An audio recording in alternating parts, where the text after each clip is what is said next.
ভোটের আগে শাসক দলের উন্নয়নের ফিরিস্তিতে অন্যতম গুরুত্বপূর্ণ প্রকল্প, আর সেই পথশ্রী প্রকল্প নিয়ে বাঁকুড়ায় ক্ষোভের বিস্ফোরণ। নিম্নমানের সামগ্রীতে রাস্তা নির্মাণের অভিযোগ, আর তাতেই গ্রামবাসীদের বাধায় আটকে যায় গোটা নির্মাণ কাজ। উঠে আসছে কাটমানির অভিযোগও। পাথরের বদলে কারখানার বর্জ্য। বাঁকুড়ার রায়পুরে গ্রামবাসীদের ক্ষোভের মুখে আটকে গেল রাস্তা তৈরির কাজ। কথা ছিল পাথর ফেলে রাস্তা তৈরি হবে, কিন্তু বাস্তবে ঠিকাদার সংস্থা ফেলছিল কারখানার বর্জ্য। হাওয়া দিলেই ছাই উঠছে এলাকায়। রাস্তা তো ঠিক মতন হচ্ছে না, যে রাবিশটা বাতাস দিচ্ছে, রাবিশ তো উড়ে চলেই যাচ্ছে, তাইলে রাস্তাটা হচ্ছে না তো ভালো। ঢালাই করলে ভেঙে যাবে, বর্ষায় এটা ধসকে নেমে যাবে, এটা কি আর ভালো থাকবে? মাত্র 1 কিলোমিটার ঢালাই রাস্তার জন্য বরাদ্দ হয়েছে ৬২ লক্ষ টাকা, কিন্তু সেই টাকাতেও পাথরের বদলে বর্জ্য। একটাও কোনো পাথর নেই, শুধু ঘাসটা দিয়ে ঢালাই করে দিব বলছে। ক্ষোভের মুখে বন্ধ কাজ। প্রশ্ন এড়াচ্ছে ঠিকাদার সংস্থার কর্মীরা।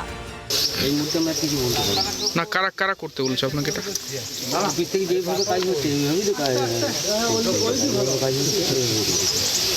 সামনে ভোট, পথশ্রী প্রকল্পে গতি বাড়ছে, কিন্তু তা বলে নিম্নমানের সামগ্রী কেন? চলছে রাজনৈতিক চাপানুতোর।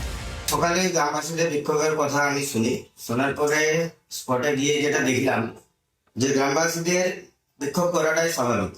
এতটা নিম্নমানের কাজ হচ্ছে তো বলার নয়।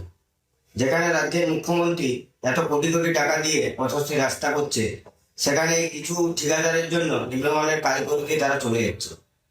2-3 মাস যেতে না যেতেই রাস্তার বহাল অবস্থা হয়ে যাচ্ছে, তার দায়ভার পড়ছে সরকারের উপর।